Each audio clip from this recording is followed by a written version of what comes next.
I've worked with some pretty big clothing brands in the last 4 years I've been in this industry. You know, brands like Flower, Anna Michon, Pluto Golf, Society, St. P, the list can go on. And like I mentioned, these brands are pretty successful. Now there's a lot of factor that makes these brands individually successful. But while working with these brands and obviously managing and scaling their whole acquisition system, is one thing that I realized is that they all run profitable Meta ads. And personally with Meta ads, I've probably spent around over $10 million in the past years been running these ads for. And specifically as well, in the last 10 months, I scaled 22 clothing brands from zero all the way to its first 7K a month, using this exact ad strategy and fundamental practices that I'm gonna go over in this video today. Now, quick disclaimer, I'm not gonna show you this magical strategy that's going to blow up your brain if you just implement it, because I'm sorry to say that doesn't exist. However, if you do actually go all the way and actually watch this video, which means it shows me that you're actually serious about scaling your brand, I'm going to teach you the very, very basic but the most important fundamentals and principles of running a successful Meta ads for clothing brands. And if you have this skill, you are set for life. Enjoy the video, take some value, and let's get through it. Now, very, very fundamental aspect to be profitable for clothing brands ad account. It's simply just the ability to make the right decisions by reading the right KPIs and to keep testing, okay? Now, you're probably like, Daniel, what the fuck does that mean, right? Because all it is with Facebook ads and Meta ads, or whatever you want to call it, is the ability to make the right decisions, right? But in order for us to make the right decision, it comes to our understanding and our abilities to read KPIs. That's all it is. There's no structure or strategy or anything. You just need to have a good understanding of an ad strategy and KPIs that are revolved around it so you can make the right decision, because Meta ads or any ads or anything you do in this business isn't about you just copy this structure and you just apply it and then it scales you to the moon. No. There needs a lot of adaptability in this market, right? Even with ads, obviously, just because you set it up XYZ way doesn't mean it's necessarily going to work, right?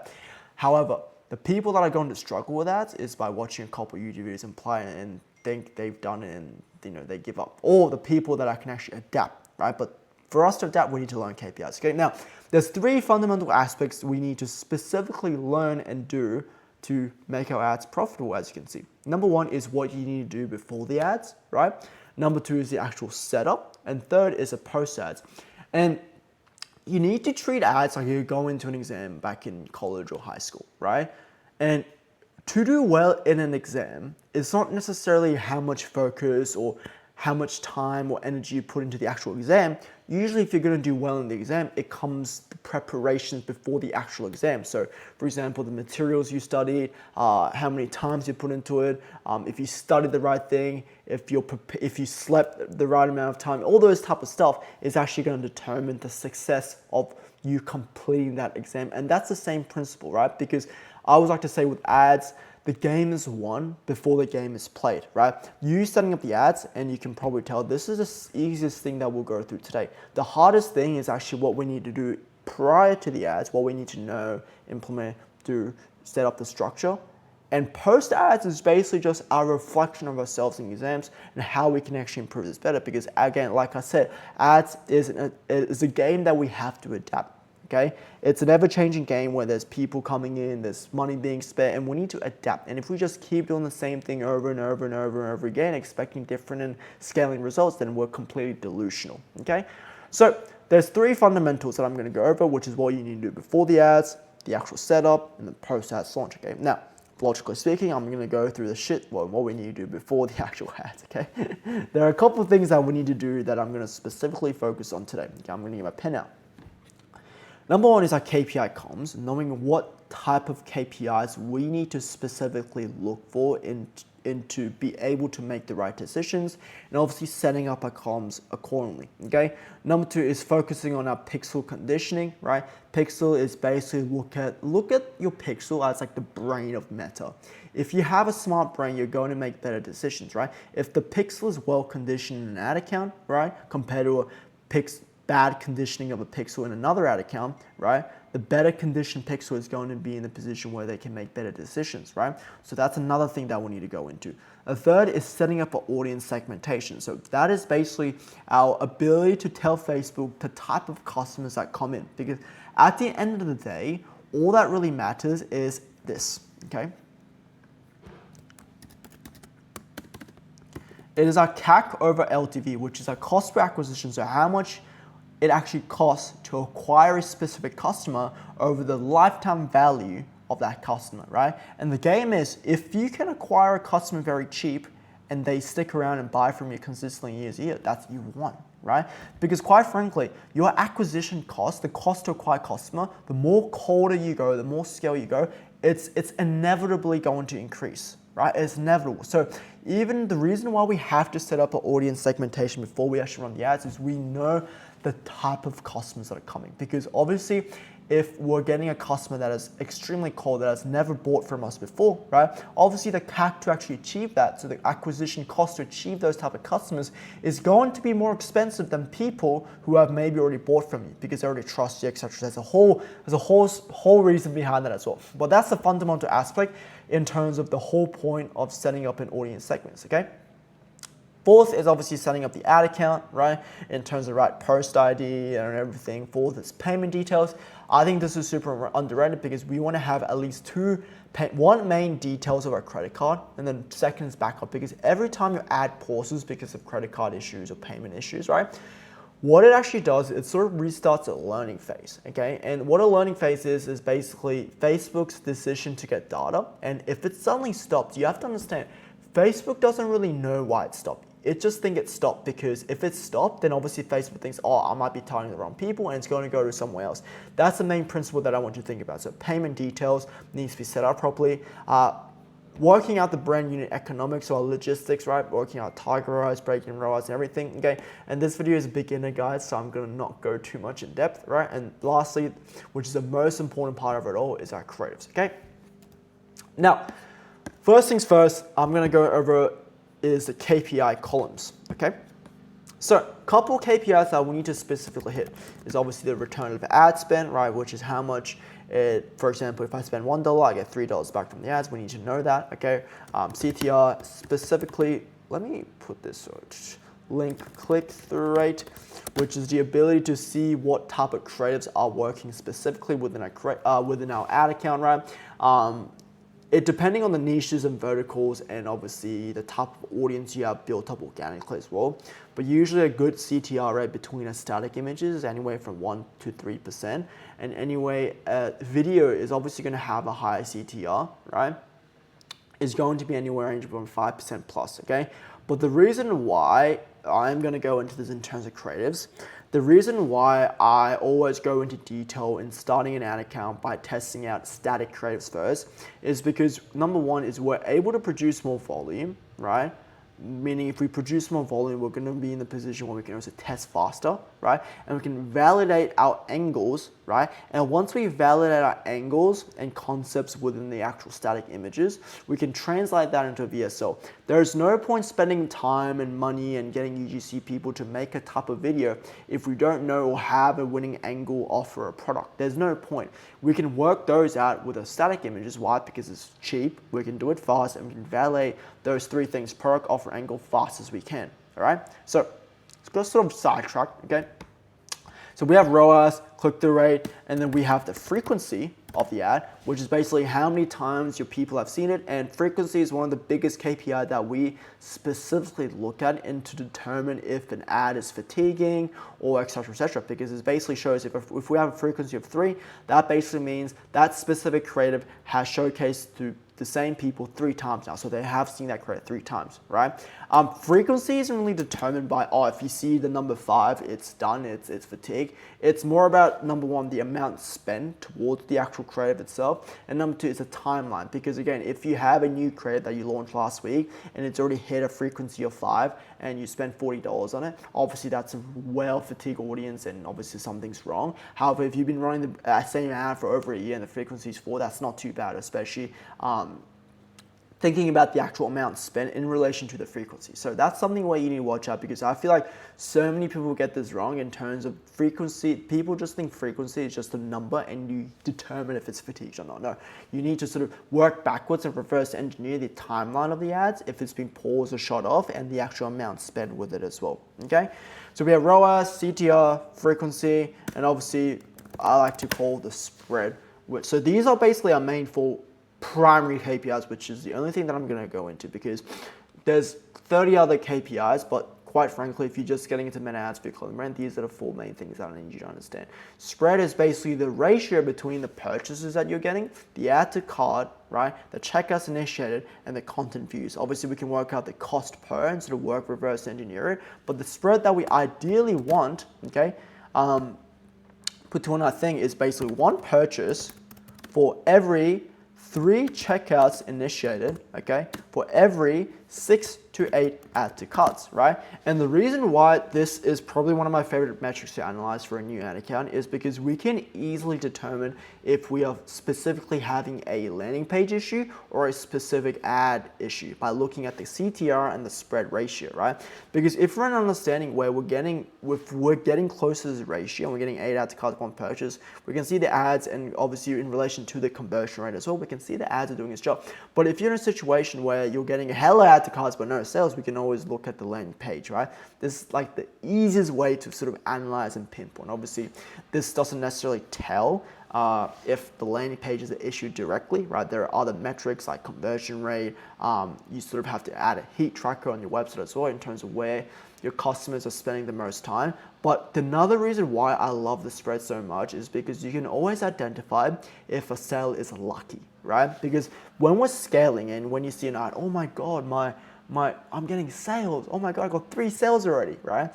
If you look at the sales, right, and if you look at the spread between the actual creative and it says we've got 3 sales with 3 add to carts, what that sort of shows me is that completely luck. Facebook has probably just reached the lowest hanging fruit and just grabbed that first. And what I sort of assume, if I see 3 sales, 3 add to cart, and then like 3 checkouts initiated, right?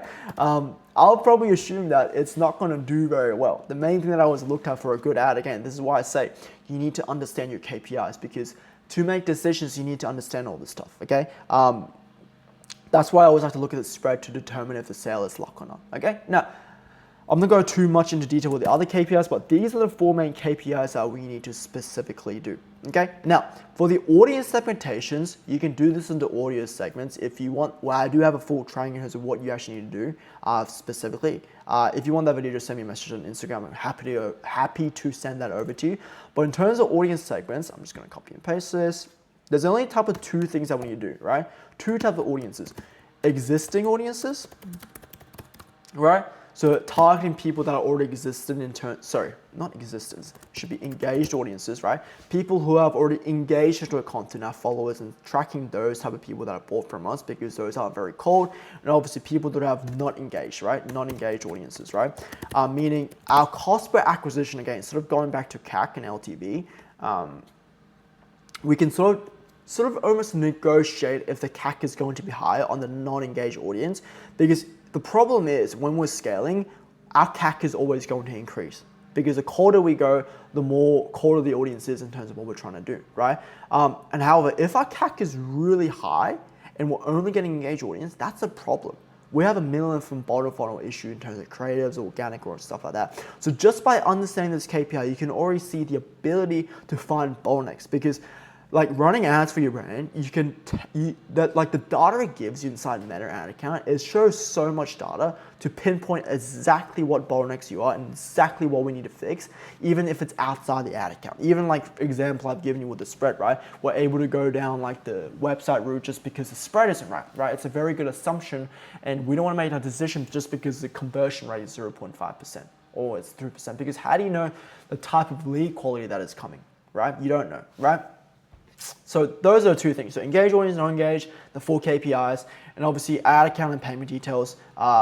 More detail into, I guess, making sure that is set up properly, right? Because I see certain people run ads, and every single 3rd day the payment stops, and then it's the restarts learning phase, and it's a whole fucking headache, which I don't want you to go through. Just make sure everything is just on the 1 ad account, okay? Make sure you have the right pixel set up to it, right? Specifically, and you just keep on providing money into that same pixel, because Pixel is going to learn. The more you spend on it, quite frankly, the smarter Facebook is going to get, right? So make sure you have 1 ad account, okay? It's okay if you have 2 and you get spanned, as long as it's the same pixel, and make sure payment details are in, okay?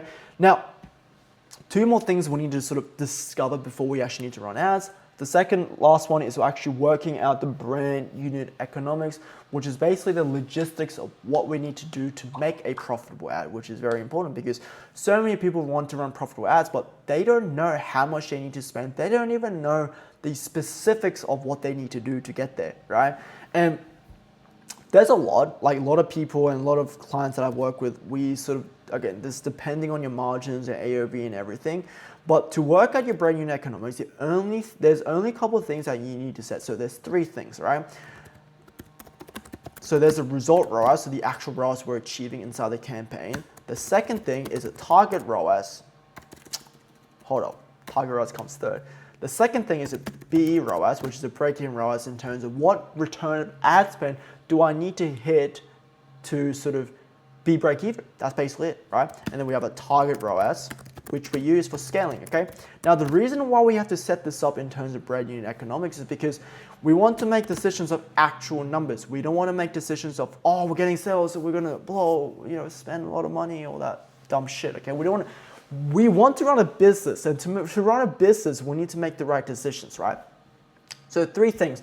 Result ROAS is basically the ROAS results we are getting in the, the reason why I'm actually typing instead of writing is because I've gotten so many comments saying my handwriting is absolutely atrocious and, I've just wasted the time. So thanks to you guys, I'm now typing. I'm very self-conscious about my handwriting, okay?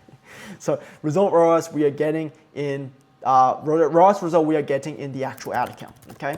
And then we have a break-even ROAS, which is basically, and what I'm going to unit break even, you just use this calculator. It's very simple, okay?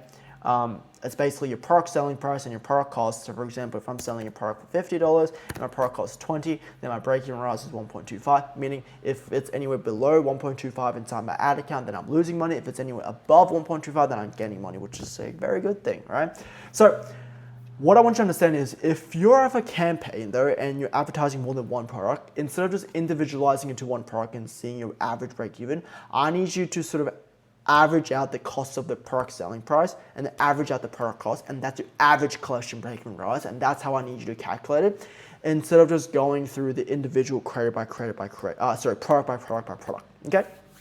So break-even ROAS, very simple, just use this calculator, okay? And then we have a target ROAS.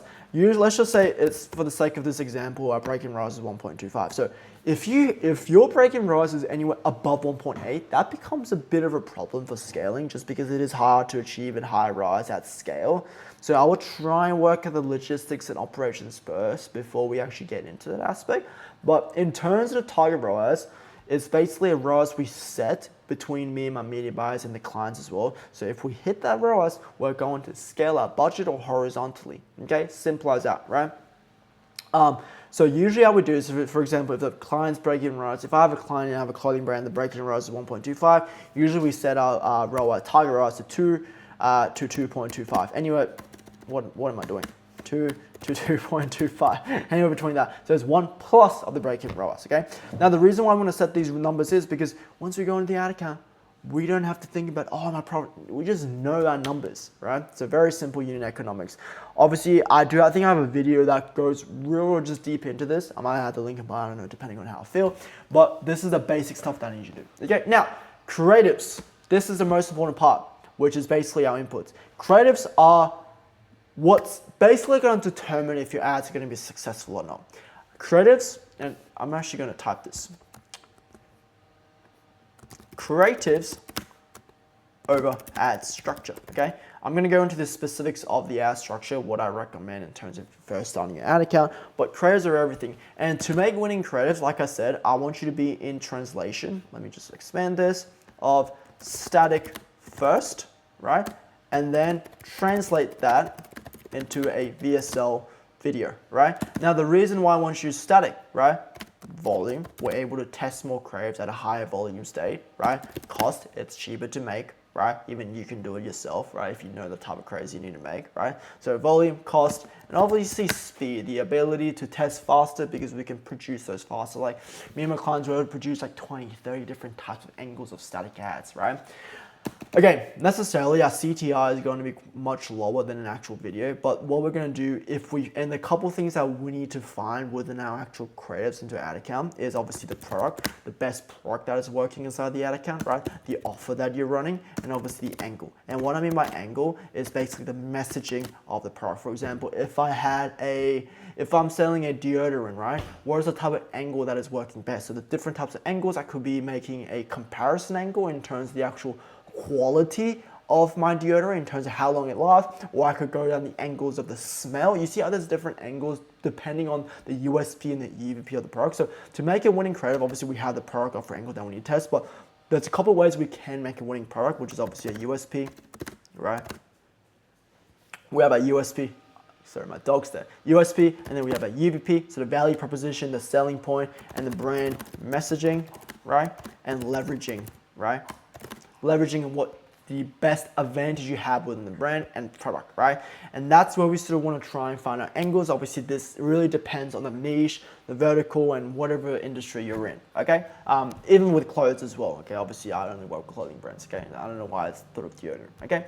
So product offer angle is the first thing that we want to translate, and then we want to find concept, right? Concept, though, can come later just because we can translate into a VSL, which videos work better. So product offer angle, and angles are basically the types of ways we can showcase our product benefits to the audience. Think of it that way, right? So for example, that deodorant example I gave you, I can go down the smell route, I can go down even the product built route, I can go down the sort of the what the product is actually associated with. So for example, if Cristiano Ronaldo's advertising my products, I can obviously use him. That's an angle that I can go off of, right? Hope that makes sense, and that's the thing that I need you to realize. Find your product offer angle, translate it into creative concepts, and creative concepts go into the actual VSL later in terms of massive scale, okay? Now, creatives are the most important part. To sort of start making creatives, I need you to use 4 things. Leveraging your unique selling point of the product, leveraging your value proposition for your brand, and what I mean by value proposition is basically the value your customer is getting once they come into your ecosystem and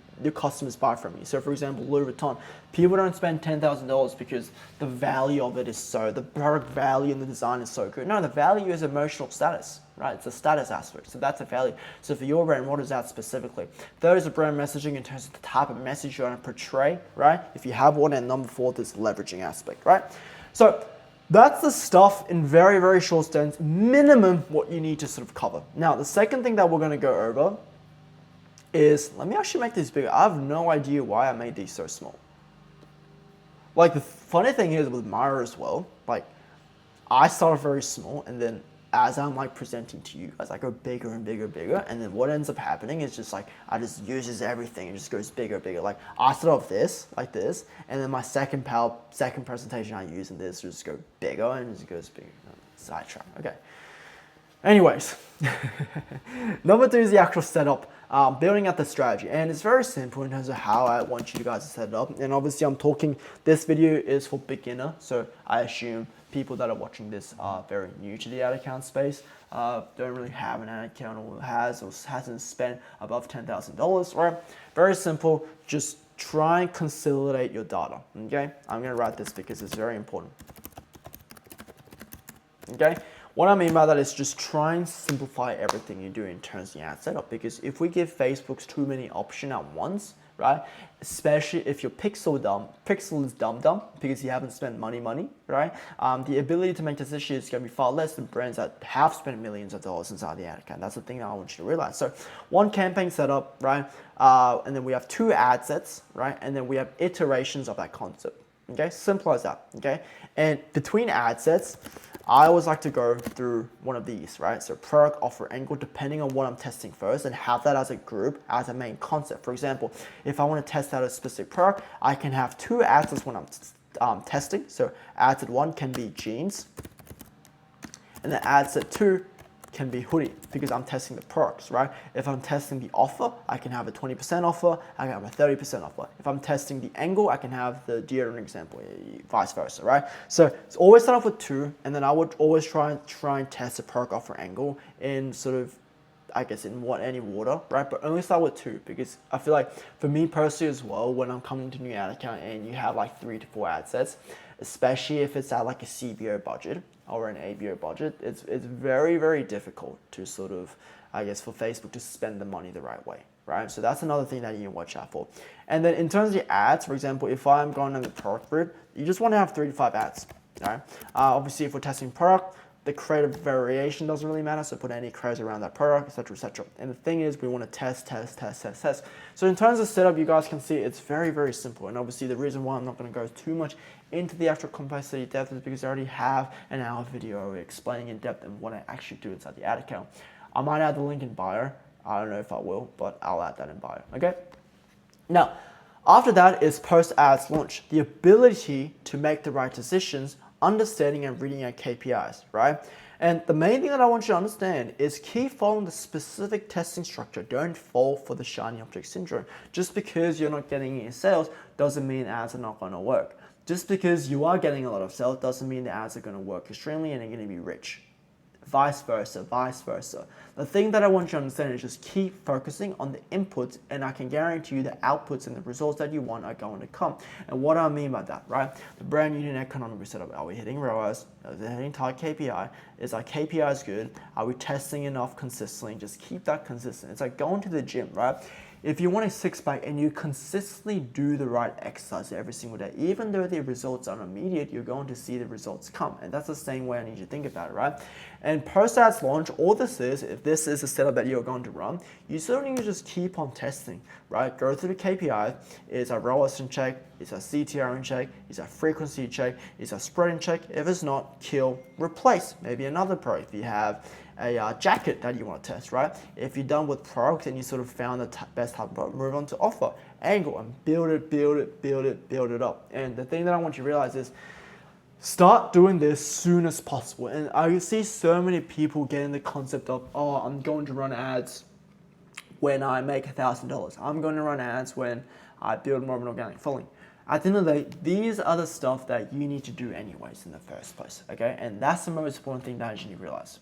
Okay, so we have our sort of pre-launch, which is the most important, which I spent the most time on. Number 2 is the actual setup, which I have another video for, which I'll link in bio. And 3rd is post-launch, is the ability, and don't fall for the shiny object syndrome. Okay, very simple.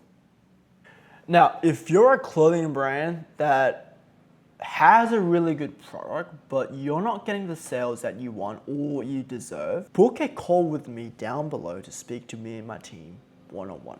And the reason why I want you to do that is because if you actually have a good product and you don't have proper ad system or you don't know what you're doing, the potential is huge. You know what I mean, right? So book a call below. We'll sort of help you identify the actual bottlenecks. We'll help you with the ads, or we'll at least get you a roadmap going so you know what you need to do to see where you're at. And like always, if you don't take something valuable out this call and you at least just watch it for the sake of watching, you just wasted 25 minutes of your time, right? Okay, so take something valuable. And yeah, if you have any questions, give me a message on Instagram.